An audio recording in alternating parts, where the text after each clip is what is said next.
darling नटाला पाओ घर के पीछे आओ देहिया में गरमी चढ़ता बड़ी अलमारी के मन करता बड़ी अलमारी के मन करता बड़ी अलमारी के मन करता सबरंग डिजिटल रिकॉर्डिंग स्टूडियो संग्राम बड़ी अलमारी के मन करता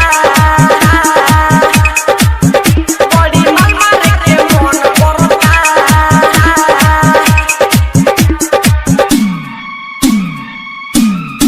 शादी से पहले करे जा